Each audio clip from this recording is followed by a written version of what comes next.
औज़ुबिल्लाहिमिनश्शैतानिर्रजीम बिस्मिल्लाहिर्रहमानिर्रहीम। सामिन नाज़रीन अस्सलामु अलैकुम वरहमतुल्लाहि वबरकातुहू। आप देख रहे होंगे इस वक्त मैं गाड़ी से उतर कर आप लोगों से किए हुए वादे के मुताबिक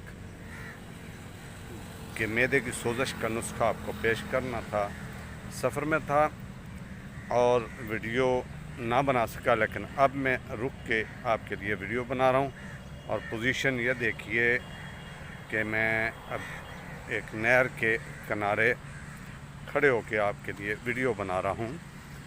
मैदे में सोज़श के सबसे पहले तो असबाब हमने देखने हैं कि असबाब क्या हैं, क्यों होती है अंतड़ियों में सोज़श और मैदे में सोज़श क्यों होती है। उसकी मैं एक मिसाल देता हूँ। जब भी कोई काम भी हद इत्दाल से आप क्रास करेंगे, खाना पीना, सोना, जागना, बोलना, हर चीज़ पे हद इत्दाल से जब इंसान क्रास करता है तो फिर बीमारियाँ के यही सबब होते हैं। और या ज़्यादा खाना पेट पे बोझ बन जाता है। जिस तरह हम पढ़ते थे बचपन में, तो हमने कहीं पढ़ा था ये भी कि एक शख्स गधे पे वज़न ज़्यादा लाद के जा रहा था, रास्ते में गधा बैठ गया, वो गधे को पीट रहा था, उठ खींच रहा था, कभी किसी तरह कभी मारता। एक आप जैसा समझदार आदमी गुजरा, उसने पूछा भाई इसको क्यों मारे जा रहे हो? उसने कहा ये उठता नहीं है। उसने कहा भाई इसके ऊपर जो बोझ है ना उसको पहले कम करें, ये बोझ ज़्यादा बोझ उतरेगा तो फिर ये खड़ा होगा। इसी तरह अगर आपका मैदा ज़ख्मी है, पहले उसका बोझ कम करें, खाना कम करें, उसको अद्द-ए-इत्दाल पे लाएँ और उसका इलाज जो है वो बिल्कुल आसान तर है। कम खाना, कम सोना, कम बोलना, ये सेहत की अलामात में से हैं। अब शॉर्टकट, आपके घर में वो चीज़ें मौजूद हैं जिनसे मैदे की अंतड़ियों का आपने इलाज करना है। वो क्या चीज़ें हैं, तवज्जो कीजिएगा। नंबर 1, हल्दी। बाज़ार की पिसी हुई हल्दी नहीं लेना, वो गुठियाँ सी लें, उनको ख़ुद पीसें, अच्छी तरह पीस कर सफ़ूफ़ तैयार करें।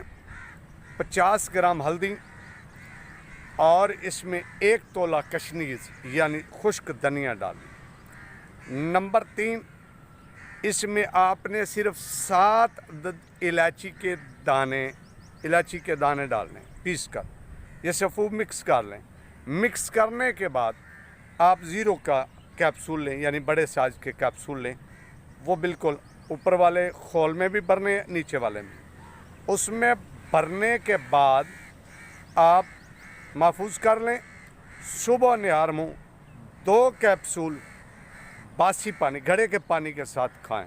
और 2 कैप्सूल आपने असर टाइम, क्योंकि असर टाइम भी पेट खाली होता है, असर टाइम खाएं। गरम तली हुई चीज़ों से कतई परहेज़ करें और तुर्श खट्टी चीज़ों से परहेज़ करें, और ख़ास कर लाभ वाली चीज़, छिलका, इसबगोल वगैरह इस्तेमाल नहीं करना। 1 हफ़्ता 10 दिन इस्तेमाल करें और फिर इसका रिज़ल्ट बताइएगा। सामीन मोहतरम, आप अपनी सेहत का ख्याल कीजिए।